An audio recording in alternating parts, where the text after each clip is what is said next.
Det är sommar och vi är tillbaka med ett nytt avsnitt här på Car Explorers. Idag har vi med oss en väldigt unik bil, nämligen en Alpine A110 Legend GT. Och det här är alltså ett franskt sportbilsmärke med anor från 1955 men som idag ägs av Renault. Vissa av er kanske känner igen Alpine från Formel 1 där Renault-teamet nyligen bytt namn till just Alpine. Och just A110 är Alpines enda just nu tillverkande modell. Och den finns i ett antal olika varianter där just Legend GT finns i en begränsad upplaga på 300 bilar. Med en mittmonterad motor på 300 hästar, bakhjulsdrift och en fjäderlätt konstruktion på endast lite drygt 1100 kilo så måste det här ändå vara definitionen av körglädje. Häng med oss på denna provkörning för att se vad vi tycker om Alpine A110 Legend GT.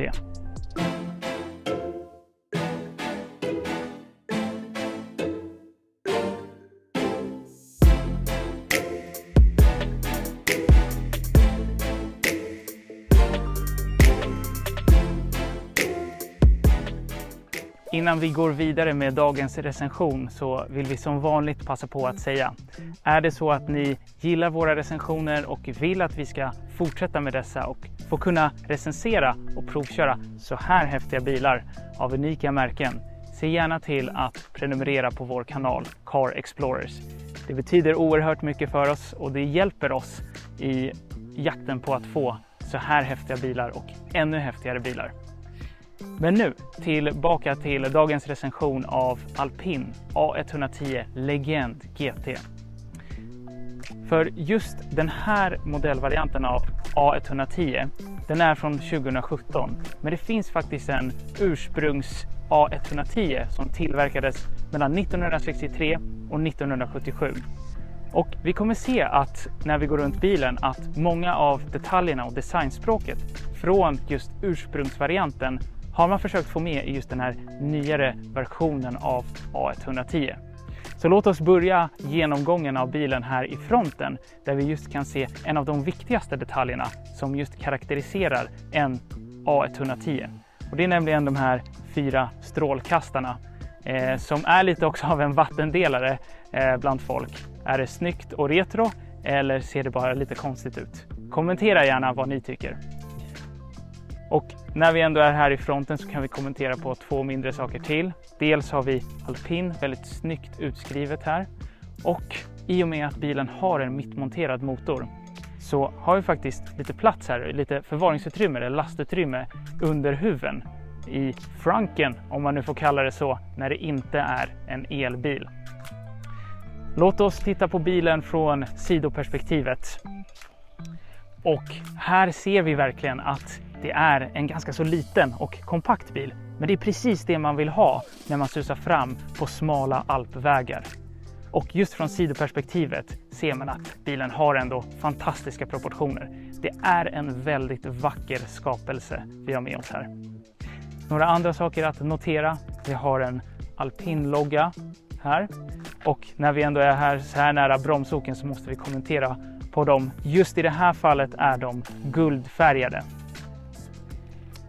Några saker till att känna till i och med att bilen har en mittmonterad motor som vi kommenterade tidigare så finns det luftintag precis här.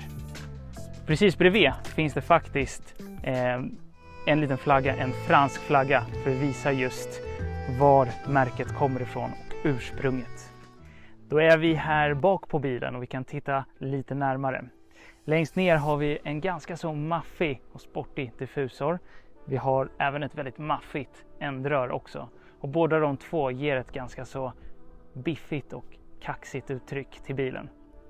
Vi har återigen Alpine tydligt utskrivet här.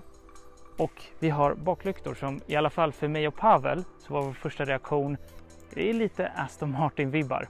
Säg gärna till om ni håller med om det eller inte. Slutligen har vi faktiskt ett litet bagageutrymme här. Så om jag öppnar luckan så kan vi se att vi får nog plats med ändå 1,5 weekend bag. Så totalt sett finns det ändå en del plats här i denna lilla sportbil. Då sitter vi här inne i bilen och det första man känner är att man är i en ordentlig sportbil. Sätena omfamnar en verkligen och man har väldigt bra stöd här åt sidorna. Och just sätena har en väldigt bra mix av komfort och sportighet. Så bra jobbat där Sabelt, som är ju då tillverkarna av sätena. Tittar vi lite snabbt på ratten så är det en väldigt kompakt ratt. Väldigt bra och trevligt grepp. Platt botten, precis som det ska vara. Och såklart så har vi en röd knapp för att trycka in sig till sportläget. Vi har ett par paddlar här bak som är ganska ordentliga. De är fastmonterade så de åker inte med när man svänger med ratten. Överlag är interiören väldigt sportig och väldigt avskalad. Det finns inga onödiga knappar eller onödiga prylar. Det är lite som mormors gamla köttkvarn. En traditionell pjäs som gör sitt jobb och den gör det väldigt bra. Alpin A110 har ett grundpris på 662 000 kronor för instegsversionen A110 som har 252 hästkrafter.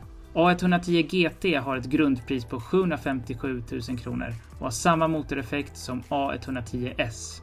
A110S främsta konkurrenter är Porsche 718, Audi TT RS och man kan även räkna med Toyota Supra. I denna grupp står Alpin ut med sin unika design och extremt lätta vikt. Låt oss titta lite snabbt på mittkonsolen här i A110. Vi har faktiskt inte en växelväljare här i bilen utan vi har istället 3 stycken knappar. Drive, neutral och back. Sen har vi en parkeringsbroms lite längre bak. Som sig bör så har vi en stor röd knapp för att starta och stänga av motorn eller bilen.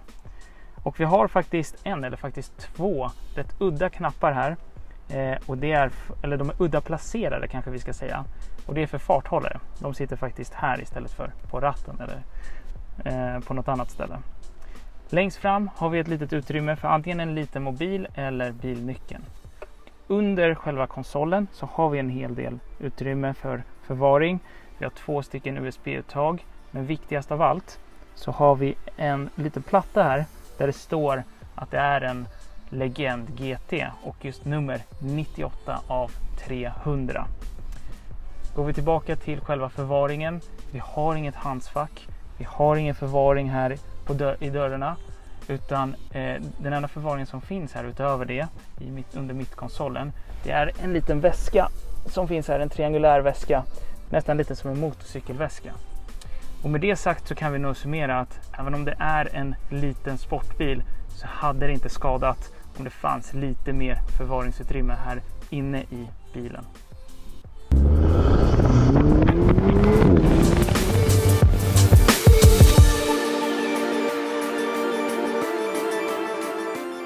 Låt oss då slutligen titta lite snabbt på själva infotainmentsystemet här i bilen. Och som man kan gissa från skärmens storlek så är det inte den senaste hårdvaran eller mjukvaran som sitter här i bilen.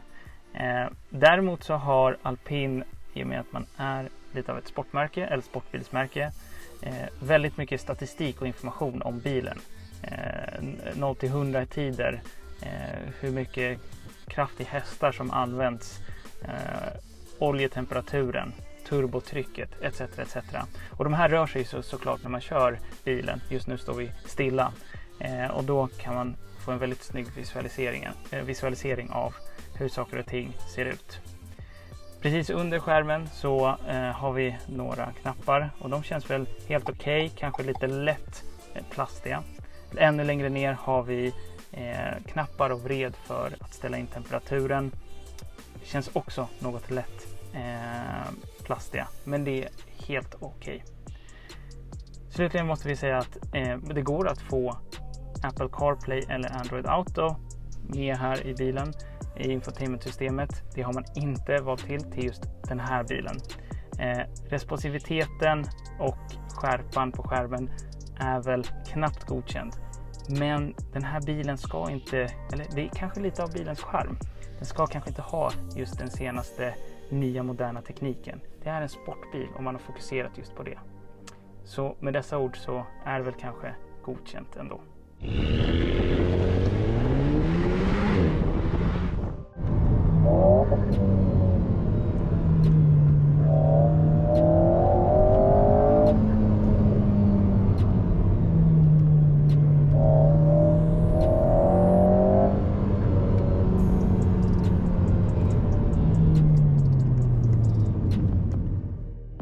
är då körupplevelsen här i Alpin A110 Legend GT. Jag tror att mitt breda leende från körningen säger det mesta. Det här är verkligen definitionen av körglädje. Bilen är helt fantastiskt planterad på vägen. Och man känner verkligen att den väger inte särskilt mycket. Lägger man där till otroligt snabba växlingar tack vare dubbelkopplingslådan och det faktumet att motorn har ett fantastiskt ljud för att vara en 4-cylindrig motor, så börjar man lite sakta fundera på, behöver man något mer här i livet?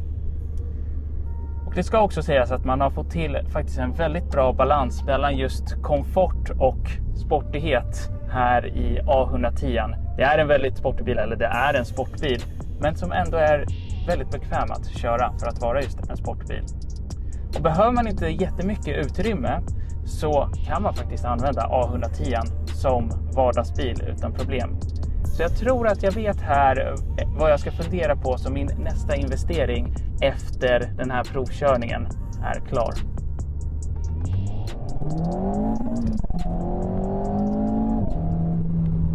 Alpin A110 är en väldigt viktig bil. Inte bara för Alpin eller Renault, men för hela fordonsindustrin. Den visar att det fortfarande går att bygga avskalade och lätta sportbilar som därmed är fantastiskt roliga att köra trots att bilen inte har ett monster till motor. Kanske är det här receptet på att behålla bilar med förbränningsmotorer i en era som snabbt blir elektrifierad.